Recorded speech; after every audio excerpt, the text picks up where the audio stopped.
Vous écoutez Criminel 2.0, épisode 12. Hunter Moore, 4e partie.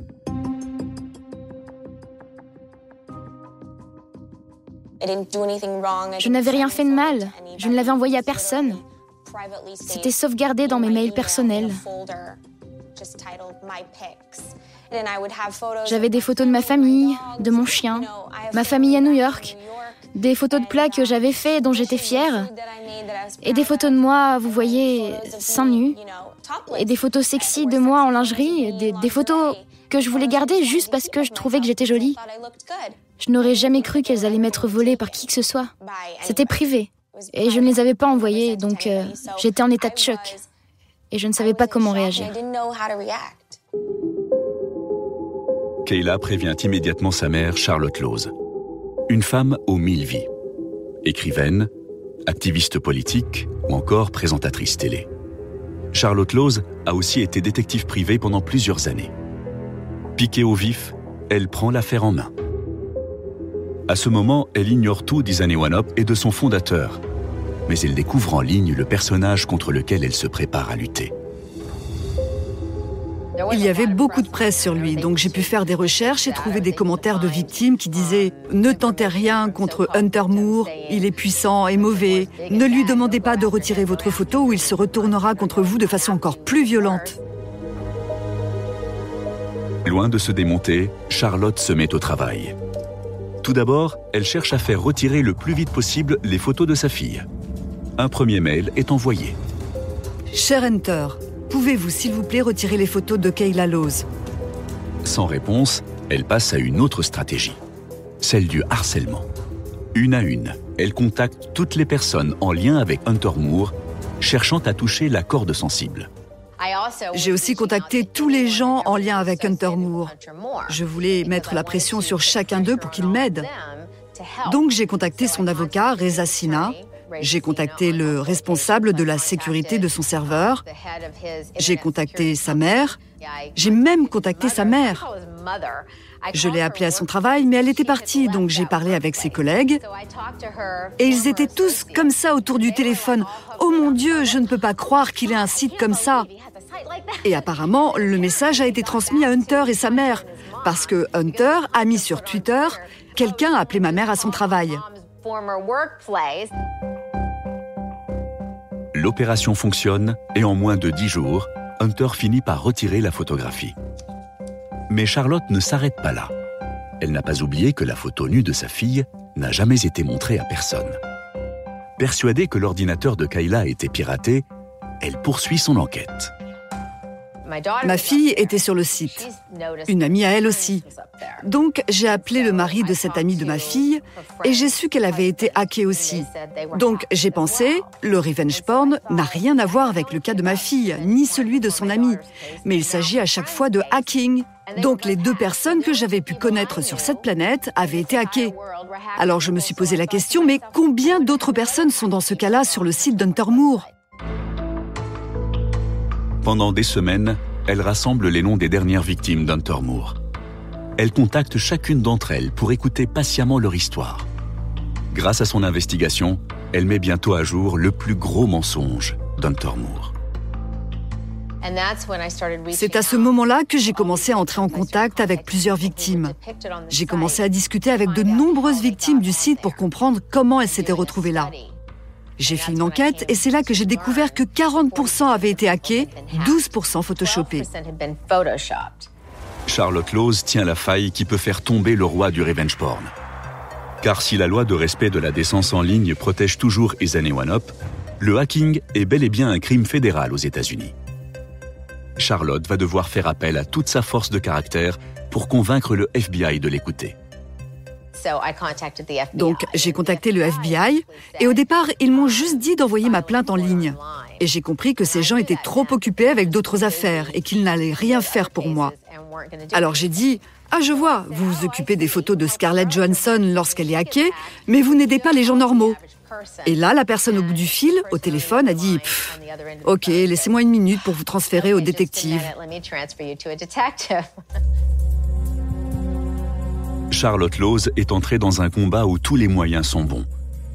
Pour augmenter la pression sur Hunter Moore, Elle prévient les médias de l'enquête. Et le 12 mai 2012, l'affaire est révélée au grand jour. Paniqué, Hunter tente de se faire oublier. Donc c'est à ce moment-là qu'il a fermé Is Anyone Up. Le magazine The Village Voice avait révélé que le gouvernement fédéral était en train de mener une enquête contre lui et qu'il y avait de très lourdes charges à son encontre. Kashmir Hill, journaliste au New York Times. Et quand Hunter Moore a fermé son site, il disait non, j'arrête tout ça, c'est du harcèlement, le monde sera mieux sans Is Anyone Up. Mais ce qui se passait vraiment, c'est que le FBI était derrière lui et je pense qu'il avait peur. Pour la première fois, Hunter Moore marque le pas. Son business est tombé, mais accro à la célébrité, il ne parvient pas à rester discret.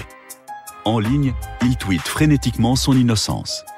Il continuait à nier et à nier. Kayla Lawes. Il savait la vérité, mais voulait continuer à se couvrir, car il ne voulait pas être détesté. En fait, oui vraiment, il voulait juste être aimé. Hunter continue à faire ce qu'il fait de mieux, provoquer. Dans une série de tweets, il cible ses adversaires et rend public les noms de Charlotte et Kayla Lawes. C'est devenu une guerre totale pour moi. C'est devenu une guerre de plus en plus grosse quand Hunter Moore a connu mon identité et que ses followers m'ont poursuivi et que j'ai reçu des menaces de mort, des virus. On a même eu des gens devant chez nous. Nous sommes allés les voir en leur disant « Hey, on peut vous aider ?» Et ils sont repartis en trombe prêts à s'écraser. Ils sont revenus à 2 jours d'intervalle. C'est devenu une énorme bataille. Et c'était effrayant parce que ces gens qui nous menaçaient, on ne savait pas qui ils étaient. Ils sont sans visage et vous ne savez pas si c'est un homme avec une arme ou si c'est juste des enfants qui jouent et essayent de vous faire peur. Dans sa bataille, Charlotte Lawes voit un allié inattendu se ranger à ses côtés. En décembre 2012, le mystérieux collectif de hackers Anonymous publie cette vidéo sur le web. L'opération Chasse à Hunter est déclenchée. À ce moment-là, les Anonymous organisaient des attaques contre les gens qu'ils considéraient comme mauvais. Donc ils ont attaqué la scientologie, puis ils ont décidé de s'en prendre à Hunter Moore. Le groupe alternatif The Anonymous m'a appelé. C'était un garçon, je crois du Kentucky. Et il m'a dit « Nous savons qu'Hunter Moore et ses followers vous attaquent sur Twitter. Ne vous inquiétez pas, nous allons vous protéger. » Quelques semaines plus tard, les données personnelles d'Hunter Moore sont piratées et mises à disposition de tous. Ils ont piraté son site et ont mis sur Internet ses informations personnelles, notamment son numéro de sécurité sociale. Parallèlement, ils m'ont expliqué comment protéger ma connexion Internet et sécuriser mon ordinateur. De son côté, le FBI obtient des éléments accablants. Les enquêteurs découvrent que depuis 2011, Hunter fait appel à un certain Charles Evans pour pirater des ordinateurs privés et dérober des photos. Sur ce mail, on peut lire les commandes précises passées aux hackers. 6 garçons et 6 filles. Obsédé par la popularité de son site, le roi du revenge porn a franchi les limites, payant jusqu'à $250 pour des photos volées. Il disait qu'il ne voulait pas juste des filles banales, mais qu'il avait besoin de filles plus jolies. Carlos Jacome, ancien ami d'Hunter Moore. Le site devait avoir un meilleur contenu, des filles plus attirantes. Le FBI perquisitionne le domicile de Hunter Moore à Woodland. Pour la première fois, l'homme le plus détesté d'Internet se sent réellement en danger.